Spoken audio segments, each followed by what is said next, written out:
Yes, welcome everyone. And I'm really glad to have you, Marcelo. Thank you very much.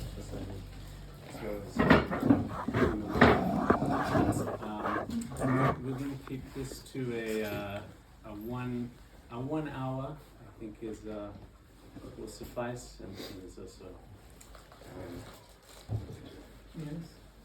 a few sense of the poetry, and yeah. I'm going to give a quick introduction, but not so much a formal biography to Marcelo, and then we'll open into a conversation and have a short bilingual reading.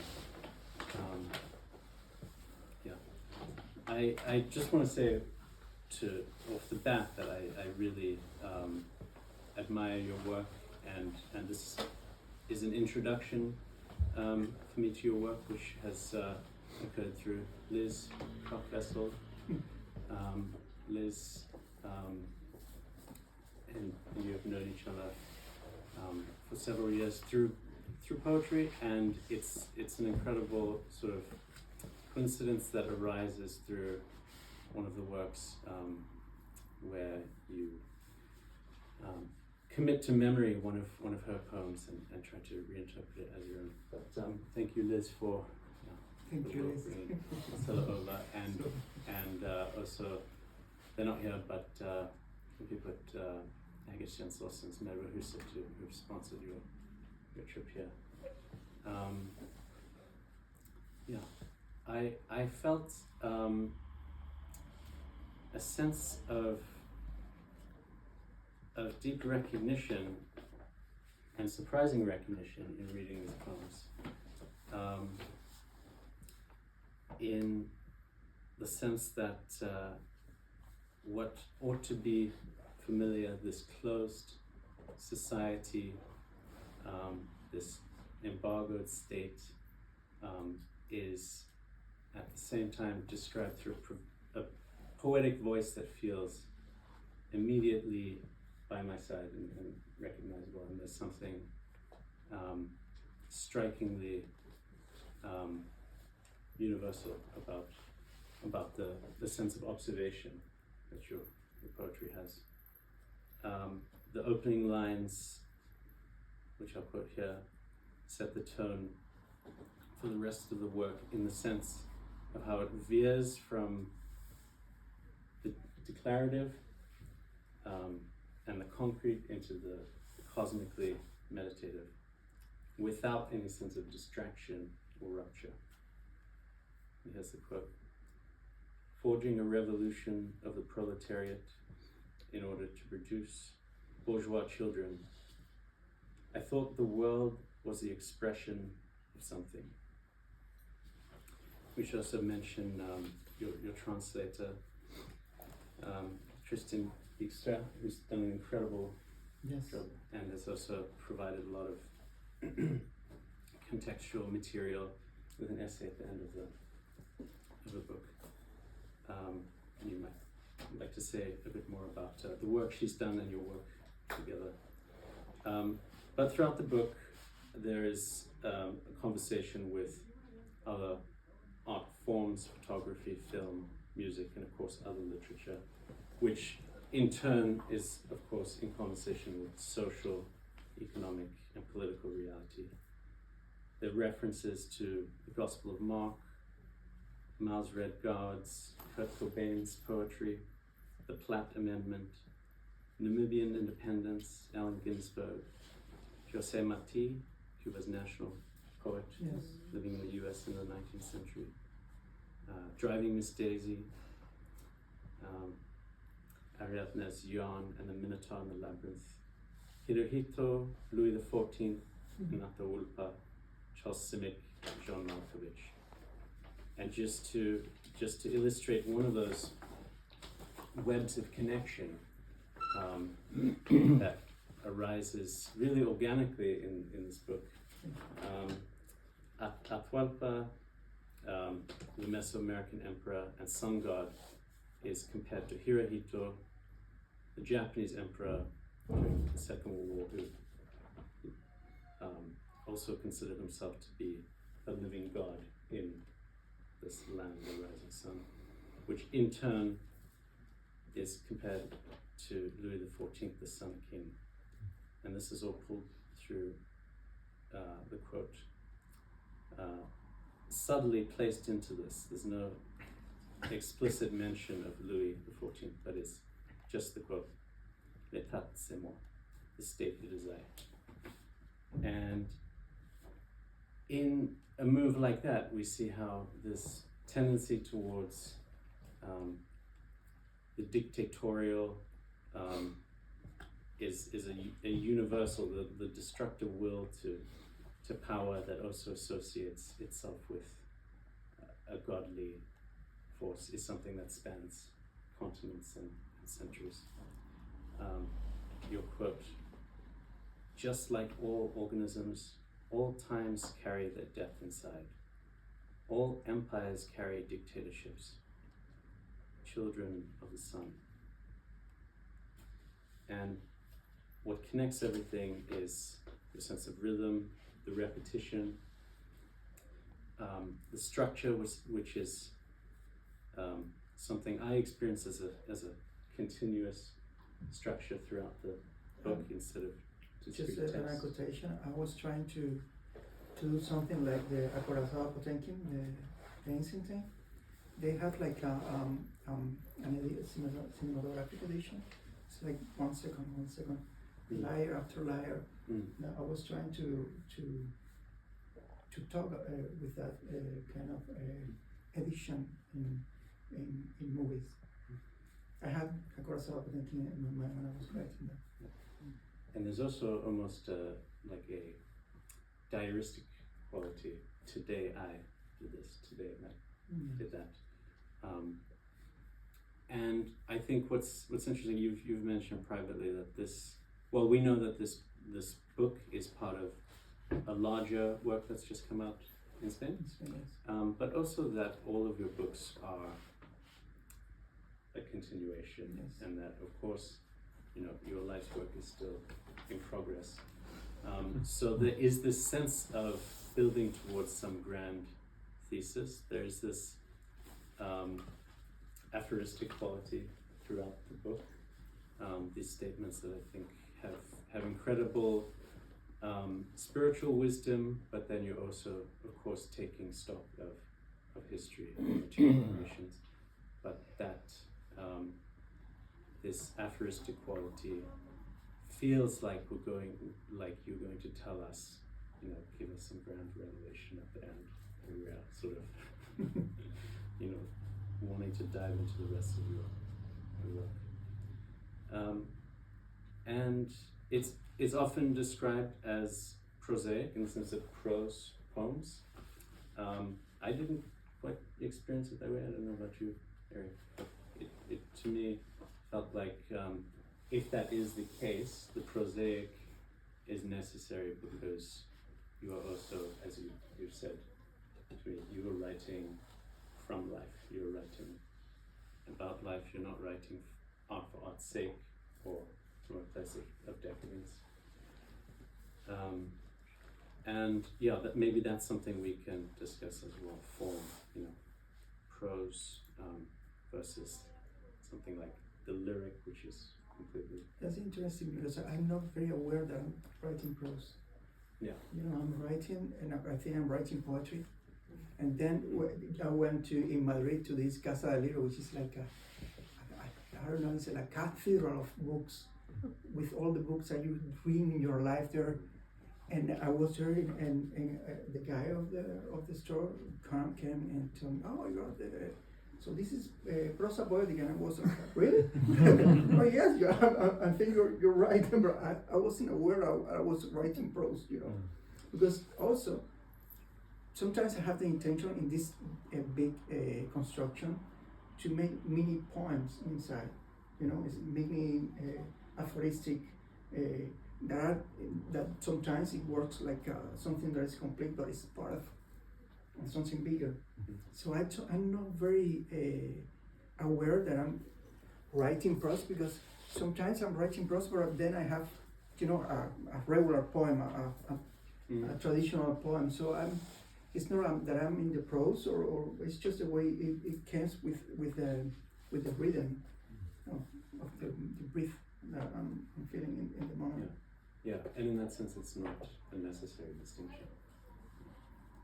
But it's not intentional. It's not that one day I said to myself, I'm going to write in prose. Yeah, I think it's. I think there are an enormous amount of arguments for saying that it's not prose. I mean, it's like it's. Thank you. No, but honestly, like it's. Of course, someone can say, no, it's not. There's a sense of a way of talking, right? There's a way of as prose might talk. I mean, we have words coming in a certain order, and there is a sort of like meandering or wandering quality that is easy to maybe get there, but it's so, and I want you to talk more about it, but it's so repetitive in a sense that only poetry works with repetition, right? Or some sort of very poetical prose, maybe it goes in and out, obviously. When we were having this discussion, or when you brought this up, I was thinking there was an Austrian poet who died a couple of years ago. His name is Friederike Mayröcker, and she was writing, a lot of people would consider it like prose poetry or whatever, and she had this, I think personally, rather ridiculous, not decision. Her opinion on what she was writing was that no, when she's writing prose, it's completely different, and when she's writing her poetry, it's completely different. And when you look at these books, they're identical. They're honestly identical. No, they're not, but they're very similar. And then she started doing the proems and stuff. So I don't know. It's like the division. If it's not useful, we shouldn't use it. To me, it's not that important. No, it's not. The form is. I think the poetry is in what is inside. On this old discussion between content and form is like a. It's a discussion that have ancient with Pudovkin, if I don't remember wrong, about form and content. This about the Potenkin, Aparasal Potenkin also. But for me, it's the way it's in the image, it's in translation of sense, it's in the metaphors, it's in the vision, the poetry. It's the way I see it. Yeah, I mean, if there's one sort of argument for calling it prose, maybe it's just that it's compelling in the sense that it pulls you through, as opposed to a lyric that you might sit with and then need to take a break before going to the next piece.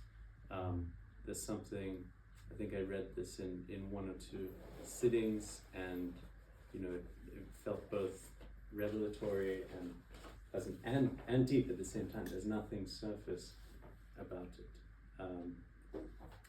Here's a quote. On the patio, lights fell among the shrubs, round suns on the ground, spots. The mental experience that is God. The mental experience that is life. This, as we talked about, this aphoristic, epigrammatic quality is dotted throughout what is otherwise a very descriptive, a very descriptive style, descriptive of your surroundings, or this poetic voice's surroundings in Havana, a very concrete and physical and lively description and depiction. Quote, religion appears when fear appears. Strength is measured in the moments of weakness, and these are in different places. Just like all organisms, all times carry their death inside. All empires carry dictatorships. The more time passes, the further we can see into the past. And this, to me, if there was any doubt which there isn't, is what elevates it into the realm of true poetry. And I just wanted to add one last quote. There's this famous Shelley quote, about poets being the legislators of the unacknowledged world. But there's an much better George Oppen quote. He says, "Poets are not the unacknowledged legislators of the world, but they're the legislators of the unacknowledged." And I think that's where your poetry dwells, in the unacknowledged world, in what is recognizable, and that's what makes it universal to me as well. What we all sense, and maybe can't quite identify before we turn to something like poetry. It calls me a lot of attention that most part of the things that you keep in your mind are it's about a poem that is universal, but it's full of Cuban reference. So full of Cuban reference that it is very hard to read in it's full of history of Cuba, but also universal. But it's very hard for someone that is not from Cuba. Even in the moment of the translation, I have to talk so much with Christine, because she had things that, like, you're not living in that reality, you just can't understand. Very particular stuff of the reality that is so Cuban. But I'm very glad that kept your attention, that one, which is so local at the same time. But there's the instances like about, just to paraphrase, like airplanes passing each other like bullets in the sky. And I don't know if you ever heard this, but the way, like, there was some kind of, like, a popular fact, like a popular statistic that you were given when you were a child, that the likelihood of two airplanes meeting is the same as that's in the and this is, it's like, that's in the SM poem, I say. yeah, but just like, why such an arbitrary sort of, like fact or like pseudo fact is shared, around the world, and people think this is the same something. Yeah, I think we can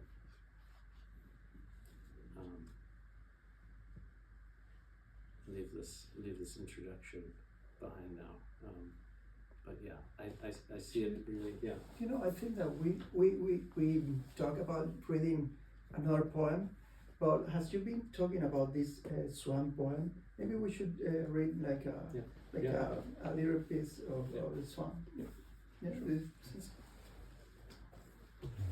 This is the poem that has been mostly referring. I write this when the Cuban and North American government start to talk.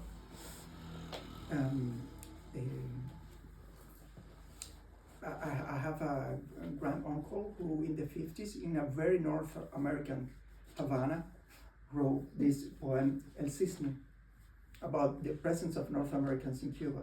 So in this moment, I just want to make like a upgrade of the El Cisne, because there were so many Americans in Havana in that moment. And I try to reflect about the Cuban history and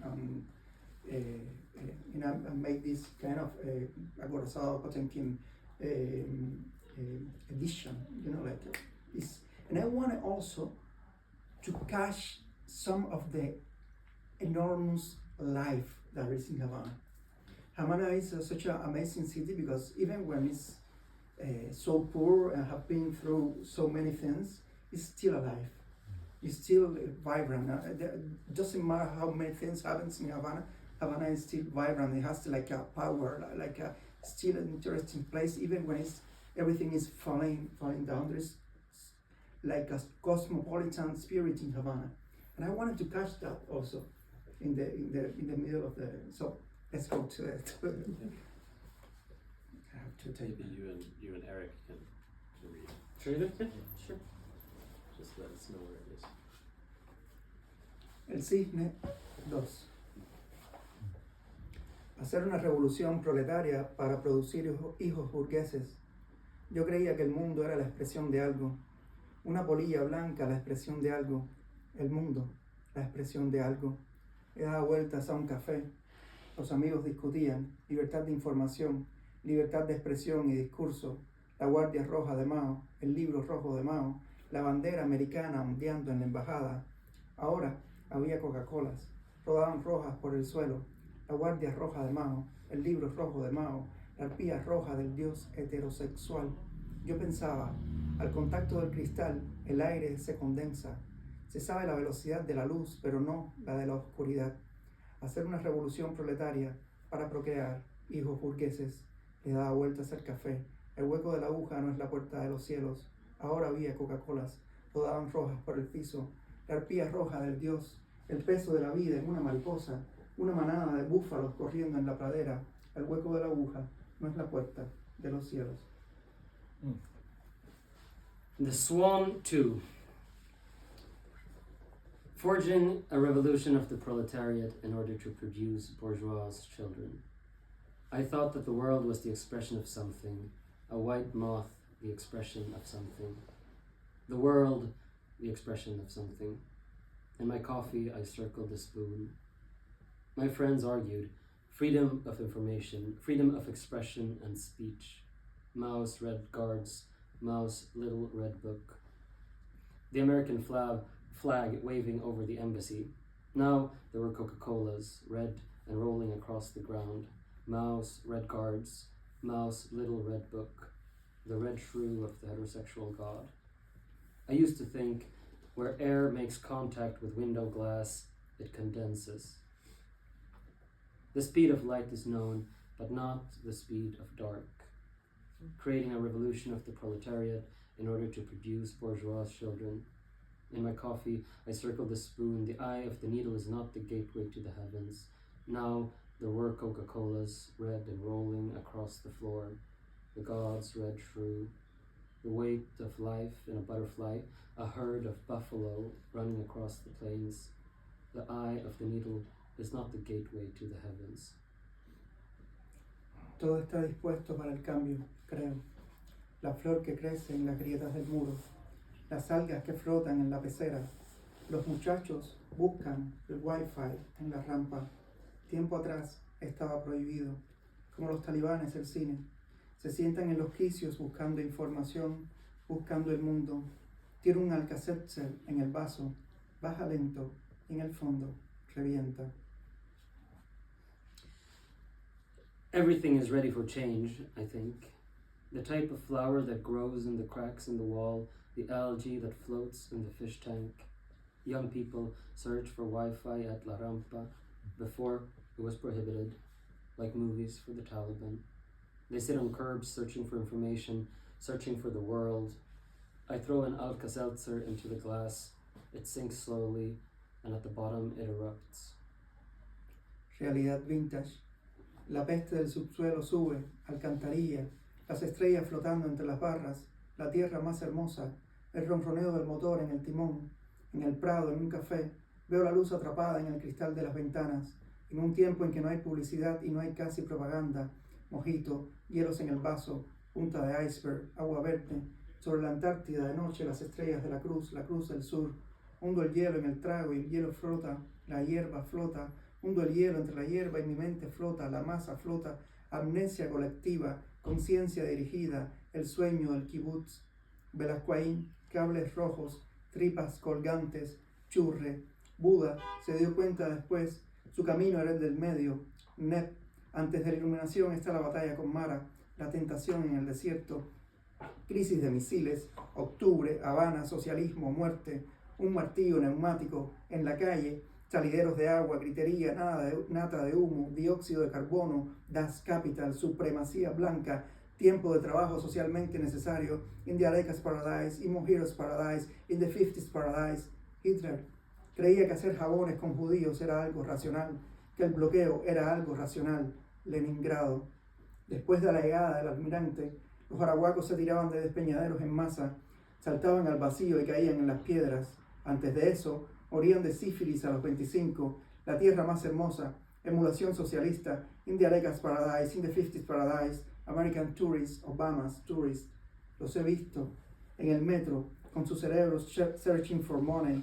They want to see the jungle on you, they want you exotic. Un álamo creciendo en un balcón. They want to see the jungle on you. Una niña en un coche con ojos azules. They want you exotic. Geometría. La curva de su hombro es igual a la de la luna. Hielo. Agua que flota en el agua. In Mojito's Paradise. In the Areca's Paradise. La parte del cerebro donde está la nada. In the 50s Paradise. In the Areca's Paradise. Sentido no es igual a dirección. Cuando las piedras del derrumbe caen, el polvo se levanta. Vintage reality. The stink rises out of the subsoil sewer. Stars floating alongside the stripes. The most beautiful land. The purring of the motor through the steering wheel. On the boulevard in a cafe, I see the light trapped inside glass in the windows. At a time when there is no advertising and almost no propaganda remains. Mojito, ice cubes in the glass, tip of an iceberg, green water. Above Antarctica at night, the stars in the cross, the Southern Cross. I dunk the ice in the drink and it floats, the yerba buena floats. I dunk the cube among the herbs and my mind floats, the mass of ice floats. Collected amnesia, guided consciousness, the dream of the kibbutz. Velascoin Avenue, red cables, hanging intestines, grime. Buddha realized later that his way was the middle way, Nep. Before enlightenment came the battle with Mara, temptation in the desert, missile crisis, October, Havana, socialism or death. A pneumatic nailer. In the street, broken pipes shouting thick exhaust, carbon dioxide, das Kapital, white supremacy, the time of socially necessary work. In the paradise of tall beetle palms, in Mojito Paradise, in the 50s Paradise. Hitler believed that making soap from Jews was rational, that the military blockade was something rational, Leningrad. After the admiral arrived, the Arawaks jumped off cliffs en masse. They leaped into the void and fell to the rocks. Before that, they had been dying of syphilis by age 25. The most beautiful land, socialist emulation. In the Betel Palm Paradise, in the 50s Paradise, American tourist, Obama's tourist. I've seen them in the metro with their minds, searching for money. They want to see the jungle in you. They want you exotic. A cedar growing on a balcony. They want to see the jungle in you. A girl with blue eyes in a car. They want you exotic. Geometry, the curve of her shoulder is the same as that of the moon. Ice, water that floats in water. In Mojito Paradise, in the paradise of tall beetle palms, the part of the mind where nothingness lies. In the 50s Paradise, in the beetle palm Paradise, meaning is not equal to direction. When a building collapses, dust rises. Hoy vi que el agua en la ducha eran rayas blancas que bajaban, soles delgados. En el patio las luces caían entre las matas, soles redondos en el suelo, manchas. La experiencia mental que es Dios, la experiencia mental que es la vida. Gotas de agua sobre una hoja, joyas. La religión aparece cuando aparece el miedo, ruido de tambores, mayoral. Las gotas de rocío y el sudor de los perros rancheadores compartían la misma forma en The Cañas Paradise, in the Cocos Paradise, in the Sugar Paradise. En la calle, nieve de poliespuma, la era del aceite de piedra, el cisne dentro del lago, dentro del cuadro, el kitsch. En las curvas, el pavimento se arruga. También sobre lo sólido actúa la fuerza. Las estrellas fugaces son estrellas que caen. Sobre la Antártida recuerdo de noche las estrellas de la Cruz del Sur. Dictadura del proletariado, plástico, del poder por la utopía al poder por el poder. Turistas inconvertibles, in the Areca's Paradise, in the Sugar Paradise, in the 50s Paradise, in the Vintage Paradise. Today I saw that the water in the shower was all white lines descending, slender suns. On the patio, lights fell among the shrubs, round suns on the ground, spots. The mental experience that is God, the mental experience that is life. Drops of water on a leaf, jewels. Religion appears when fear appears. The noise of drums, overseer, dewdrops shared their shape with the beads of sweat of slave-tracking dogs in the cane paradise, in the coconut paradise, in the sugar paradise. In the street, snow made from polyfoam, the era of petroleum, the swan within the lake, within the painting, kitsch. At curves, the pavement buckles. Force also acts upon that which is solid. Shooting stars are falling stars. Above Antarctica, I remember, at night, the stars in the cross, the Southern Cross, dictatorship of the proletariat, plastic, from power for utopia to power for power's sake, tourists in convertibles, in the bell palm paradise, in the sugar paradise, in the 50s paradise, in the vintage paradise.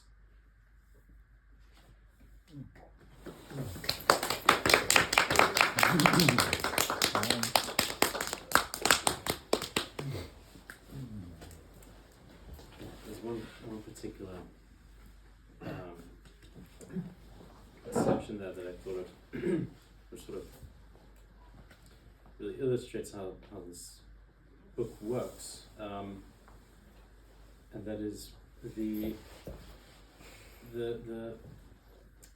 comparison of dewdrops, as is your quote, shared their shape with the beads of sweat on slave-tracking dogs in the cane paradise, in the coconut paradise, in the sugar paradise.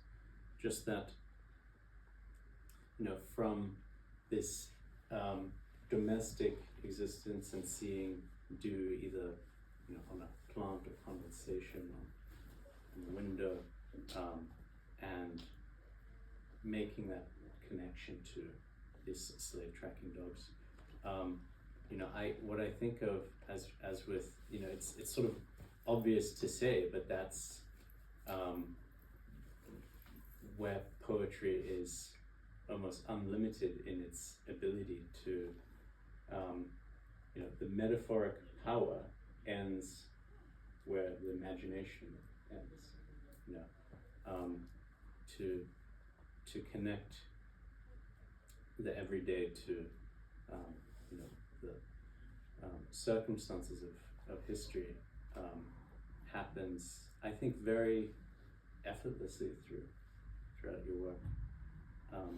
You also say somewhere, just to paraphrase, that the gates to paradise exist, but paradise does not exist. I can tell you where I took that from. And it's very interesting. I'm playing with this idea of the United States is a paradise for many people, and you arrive there and you realize that it's not. But that particular image, I took it from a documentary about people who has suffered of death, and they see this line in the end of the, this light that everyone describes, and there is a neuroscientist telling you why you see that. It's like the body reveals endorphins, and I met a guy who has a stroke, who has this experience, and he told me that die was the most nice thing ever, because you feel such a pleasure, endorphins, and releasing in the body to make you this transition, in a physical way, better for you. So when I saw this documentary, I said, well, the gates of paradise, this light exists, but maybe the paradise, it doesn't exist. Maybe it's only a physiological response. This natural mechanism that exists. In the same way you say something like happiness doesn't have a place in the natural world. The natural world cares about survival. Just on paradise, one last thing I want to go back to was when the way that you seem to also highlight how every perceived paradise or any rich state, taking us to through the plantations and through its history, any paradise is always built on a history of exploitation. Oh, great. Yes. Yeah. And that this social reality and this sort of historical accountability is present throughout the book. So it's both sort of a document in a way, a document of course, of our time, but particularly your time, and at the same time my sense of something, something higher, something, to use another sort of unfashionable term, transcendental. I was going to say like universal or transcendental, but I think it's present in these poems. Thank you. No, do you want to say something? No. Because I want to get back to the question that we touched on earlier, like and that we also, you guys heard now when we read, and that even though you say to me the form might not be the most interesting thing, and I'd love to hear more about that as well, but just the way that you use repetition as a tool, a very sort of functional and beautiful tool. Do you wanna how are you thinking about it right when you start writing, or is this something that comes later, or No. What is repetition to you? It's organic, but I believe that it might come from maybe from Q and Sons traditions. That it's a way to fix something that is interesting for you. Mm-hmm. Maybe it's about the rhythm. Maybe I need that particular song in that place again. Mm-hmm. Maybe I need to pass over there again. Mm-hmm. It's not even conscious, it's like something that is just comes I think it's like a need of rhythm for me. Maybe it comes from these estribillos of Cuban songs or everywhere song. It's like you have to fix something. Is it something that you've always had when you were writing poetry, or is it something that's come more? No, it's always been. I have been almost always has this research. Because there is something that I find. I mean, I was wondering, so what type of repetition is it? Because, for example, the poet that I mentioned earlier, Marcelo, she also uses repetition, but there it's sort of like there's always one place, the name of a place that is repeated in different pages. It always comes back to it, but it's the distance might be quite far away, or there are certain words that are very much repeated. But here there is something else, which is neither the sort of small, the word, but the phrase that is slightly varied and repeated, like song. I think that's a good. Yes, and it's not only in one poem. No. I use repetition through books. Yeah. I have reference through my first books, in these books, I have reference from this book to these books. I use it like a connection with something. Because I think there are like 5 or maybe 8 ideas that I keep going on, and I need to kill them all. I need to I don't know how to say this in English. Look, terminarlas completamente. How can I say kill them that? off. Kill them Kill off. them Finish off. it. I need to finish. I need to take this and put it in there, in watching in every position, and I want to get rid of it. I need to have anything else to say about that. But to do that, I need to watching in this way, and then putting it in this way, and then putting it in this way. I need to finish with this obsession. Until I don't finish with this obsession, I keep going. Like if it were, many times I was talking about that with Liz today.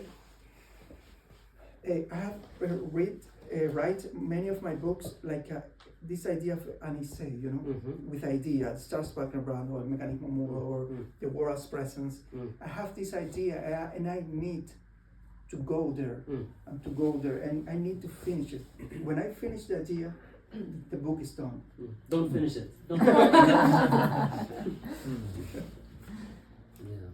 Yeah, and there's this sense of urgency as well, a beautiful urgency, not a desperation, but that these poems need to be written. And what struck me when we talked earlier this week was when you're talking about sort of the material circumstances in Cuba and access just to things we take for granted, completely access to books, for instance, and then your time in Spain, and if you could say something about that, what you would. I was telling. We were speaking that every time I came into a library in Madrid, because I was in Madrid now. I mean, to me it's like heaven. All these poets I always want to read are just there, in the same place, and I have this thinking over me. It's like, what kind of poet should I be if I have access to all this, I want to believe that I will be a better poet, if I have access to all this information, all these great, really, really, really great poets. And in Havana, it's so difficult. I was telling you that when I start to write, we print the books, in this, to even remember, this is this old, you have to many times, you remember that.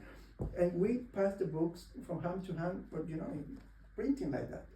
And that's the way, but also things arrive like 20 years after,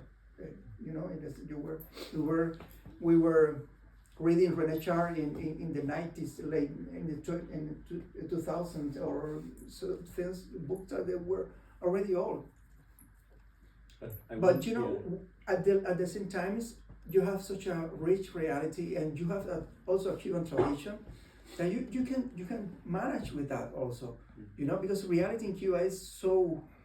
There is something that some Chinese say to wish you a very bad luck, but you think that they are telling you something beautiful. May you live in interesting times. Yes. Let's say that I have been living in interesting times. So you don't want to live in interesting times. What was the title of? I think it was like Documenta, the arts festival, the year before COVID. Really? Oh gosh. There you are. But I wonder about that, like this, it's very sad and very striking, but if you lived in this world of abundance, would you have had the same relationship to the same intimacy with a poem like Liz's that you then devote to memory and rewrite in your own version?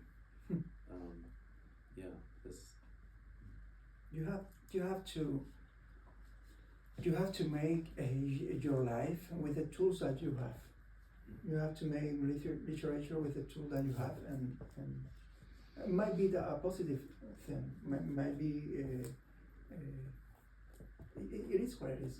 That's why you have these old books or television or internet reels, or now we have internet. Now we have Telegram. Things have changed, because now we have internet in the phone. You have Telegram now the access is much more at least in the phone, But I've been,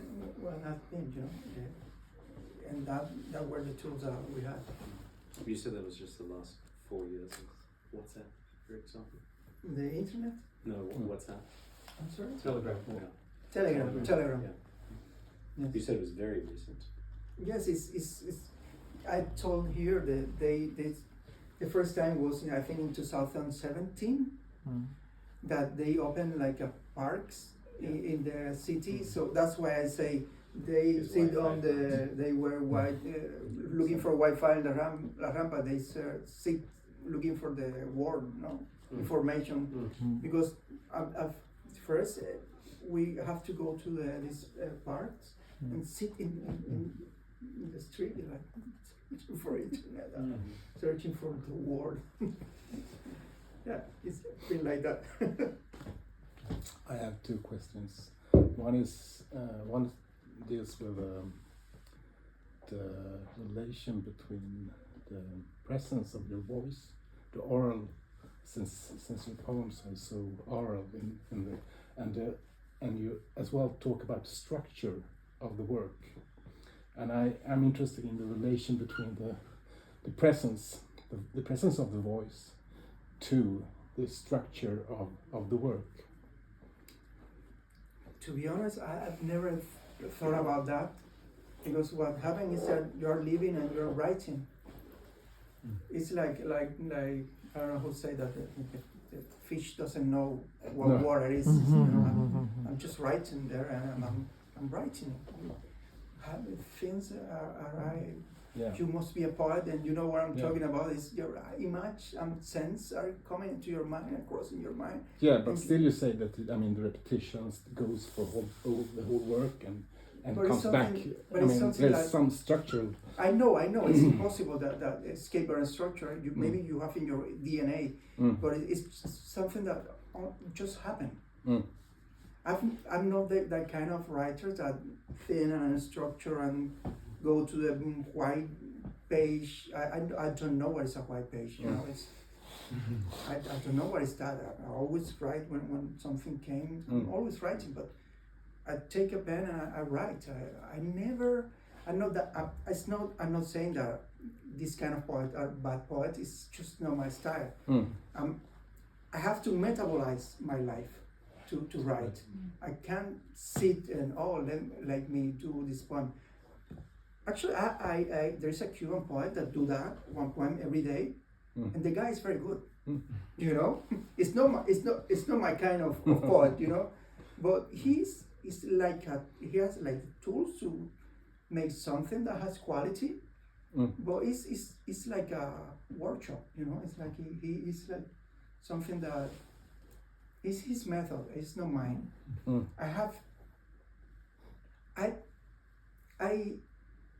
I don't want to make an art that has broke with the pain, that has broke with the life, you know, that has broke with the desire. I have to come from the desire, from the pain, from the life to write, even from the fear. It's important for me.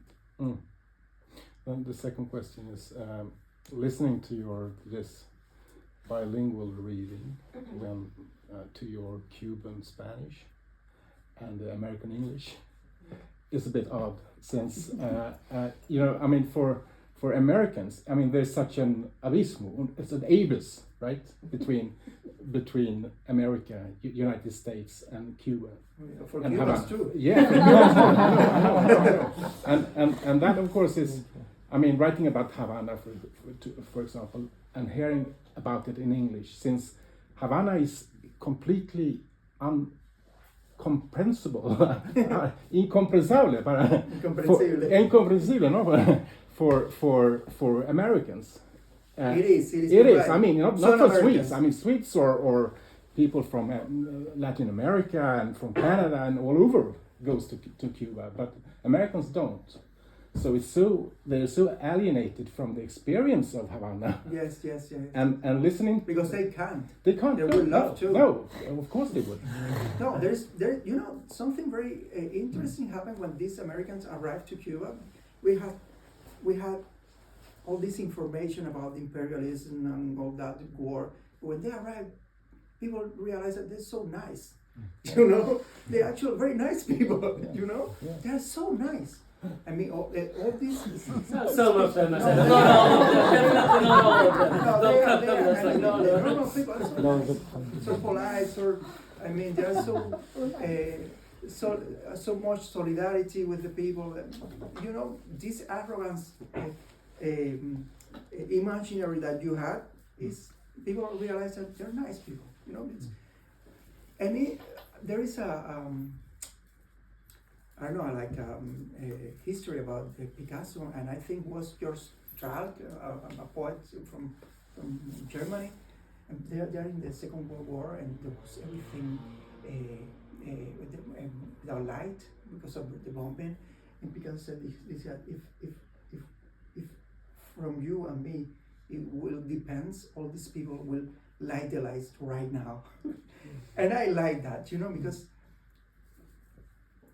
politics is the most important part of the politics to me is the micro politics, the politics that affect us as a persons.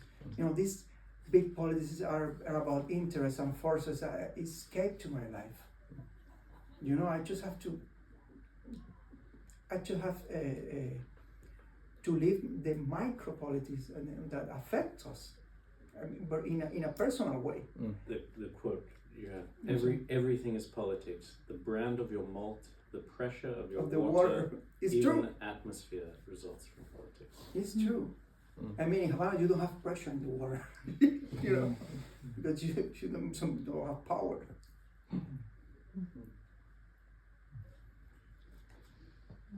I think if we don't have any more questions, we'll thank you all for coming. Okay.